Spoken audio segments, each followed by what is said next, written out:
देखिए, एक दूसरे पे आरोप प्रत्यारोप जो चल रहा है वो तो सब मीडिया के सामने है, लेकिन मैं इतना ज़रूर कहना चाहूँगा कि 4 साल का लगभग कार्यकाल मेरा होने जा रहा है। माननीय मुख्यमंत्री श्री अशोक जी गहलोत साहब जो हमारे मुख्यमंत्री हैं, पीछे 4-5 बजट हमको दे चुके हैं और एक के बाद एक बजट में जिस तरह की योजनाएं और वो योजनाएं धरातल पे हर व्यक्ति के जनहित के मामले में जिस तरह के बड़े बड़े निर्णय माननीय मुख्यमंत्री जी ने लिए हैं और उन निर्णय को लेने के बाद में आज हर व्यक्ति को उसका लाभ मिल रहा है। चाहे पेंशनर्स का मामला हो, आपने देखा पिछले दिनों, चाहे वो हमारी जो तमाम योजनाएं, चाहे हमारी बीमा की योजनाएं हों। आपने देखा होगा कि सबसे ज़्यादा कोरोना में अगर कहीं तकलीफ आई पूरे देश में, पूरे संसार में, जिस तरह कोरोना जैसी भयानक बीमारी आई, तो सबसे ज़्यादा तकलीफ जो हुई, जो हमारी जान जो लोगों की गई, वो केवल ऑक्सीजन की और बेड की कमी से गई। लेकिन मैं धन्यवाद माननीय मुख्यमंत्री जी का करना चाहता हूँ कि उन्होंने हर हॉस्पिटल में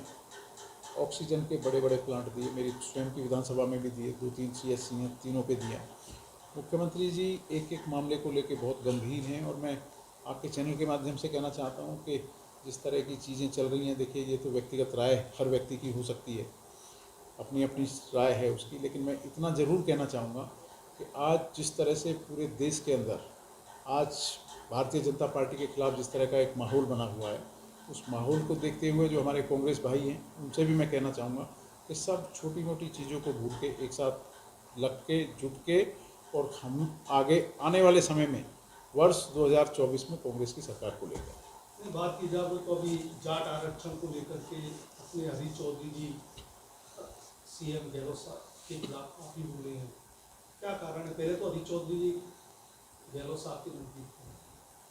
अब देखिए, यही तो फर्क है भारतीय जनता पार्टी और कांग्रेस पार्टी में कि कांग्रेस पार्टी में कोई भी व्यक्ति अपनी बात को स्वतंत्रता के साथ में कह सकता है। भारतीय जनता पार्टी के लोगों पे बंदिश होती है, वहाँ से जो रिमोट चलता है, जो वो कहते हैं वो होता है। लेकिन कांग्रेस में अपनी बात को कोई भी व्यक्ति बेबाक कर सकता है। और हरीश चौधरी जी की जहाँ तक बात है, हमारे साथ में विधायक हैं और प्रभारी हैं और मंत्री रहे हैं, राजस्व मंत्री, बहुत अच्छा विभाग उनके पास रहा है। तो निश्चित तौर पे कोई भी व्यक्ति जिस समाज से आता है, उस समाज की जो मांग होती है, उस समाज के जो ज्ञापन होते हैं, उस समाज के जो व्यक्ति होते हैं, वो जाके निश्चित तौर पे अपने व्यक्ति से बात कहेंगे। तो उन्होंने इसी तरह से समाज के लोगों की जो मांग थी उसको माननीय मुख्यमंत्री जी के समक्ष रखा। PWD मंत्री भजनलाल जाटव जी ने कहा था कि दिवाली के बाद में राजस्थान में सड़कों पर जाल बिछ जाएगा, लेकिन जाल तो बिछ रहा है, लेकिन 1 सप्ताह में वो सड़क उखड़ रही है, क्या कारण है ऐसा? अब देखिए, क्यों उखड़ रही हैं ये तो ज़्यादा जवाब PWD मंत्री जी दे पाएंगे, लेकिन मैं इतना ज़रूर कहना चाहूँगा कि आज एक मौका है।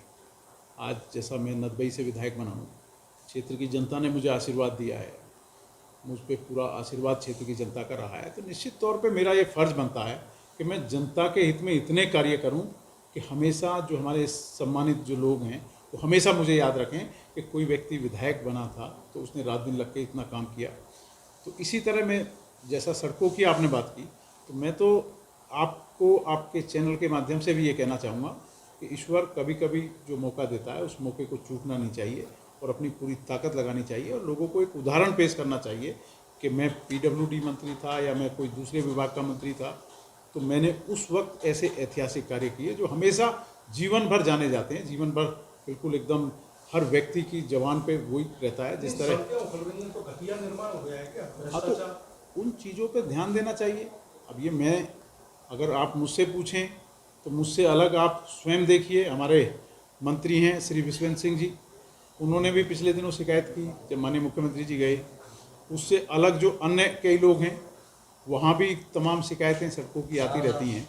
और मैंने तो खुद माननीय मुख्यमंत्री जी से कहा पिछले दिनों कि जो हमारा देवनारायण बोर्ड है, इसमें जो आवासीय विद्यालय और छात्रावास बन रहे हैं, इसकी कार्यकारी एजेंसी आप कम से कम PWD को ना करके किसी अन्य को कर दो, क्योंकि आए दिन एक के बाद एक शिकायतें आ रही हैं और अधिकारी उसको गंभीरता से नहीं आप मानते हैं घटिया निर्माण हो गया? नहीं, बिल्कुल। मैंने तो अभी पिपर्रा, मेरी खुद के ज़िले में और खुद मंत्री जी की विधानसभा में देवनारायण आवासीय विद्यालय जो बन रहा है 30 करोड़ रुपए का, उसमें मैंने पिछले दिन घटिया सामग्री को पकड़ा है। जाके वहाँ पे जिला कलेक्टर मौजूद थे, ईंटों को ऐसे पकड़ा, ऐसे टूट गई।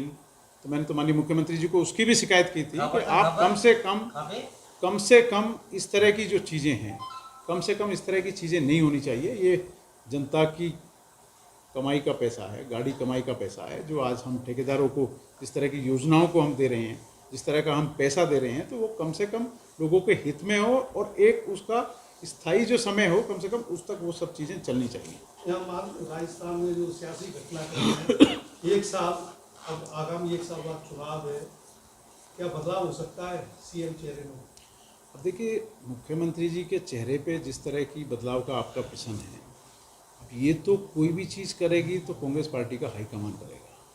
लेकिन मैं इतना ज़रूर बता सकता हूँ कि पिछले जो 4 वर्ष बीते हैं, उन पिछले 4 वर्षों में माननीय मुख्यमंत्री श्री अशोक जी गहलोत साहब ने ऐसे ऐतिहासिक कार्य किए हैं जो कभी हो नहीं सकते थे। एक के बाद एक बड़ी योजनाएं और वो धरातल पे लेके आई हैं।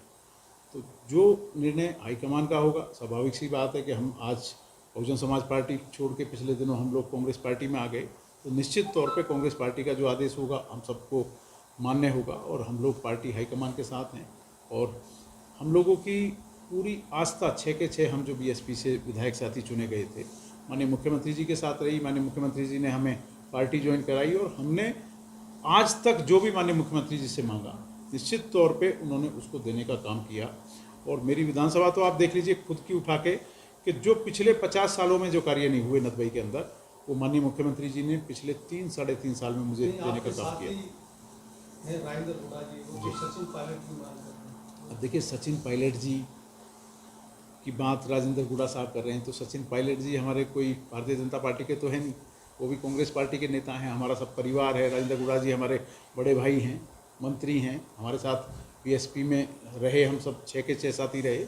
और माननीय मुख्यमंत्री जी श्री अशोक जी गहलोत साहब जनहित के मामलों में हमेशा सबके साथ रहते हैं। कोई भी मुद्दा हो, हम लोग तो एक परिवार के गार्जियन की तरह उनसे हमेशा, इस तरह परिवार का गार्जियन होता है, हम लोग खुले मन से उनसे बात करते हैं। और पूरा जब भी हम जो योजनाएं लेने माननीय मुख्यमंत्री जी के पास गए हैं, माननीय मुख्यमंत्री जी ने हमें कभी भी किसी भी चीज़ के लिए मना नहीं किया, बल्कि एक के बाद एक आप खुद देख लीजिए नदबई का इतिहास उठा के कि जो 50 सालों में कार्य नहीं हुआ, पिछले 3-4 सालों में करके दिया। आलाकमान द्वारा सचिन पायलट को सीएम के लिए यानी कि किया गया है 1 साल के लिए। अब 1 साल बाद चुनाव है, अगर सीएम नहीं बनते हैं तो गुर्जर समाज कांग्रेस के साथ रहेगा। देखिए, अब आप जो कह रहे हैं, अब आलाकमान ने क्या किया है मेरी जानकारी में नहीं है, लेकिन मैं एक चीज़ ये कह सकता हूँ आपसे कि जोगिंदर रवाना कांग्रेस पार्टी का आज सच्चा सिपाही है। कांग्रेस पार्टी के हाईकमान का जो आदेश होगा उसका पालन करेगा।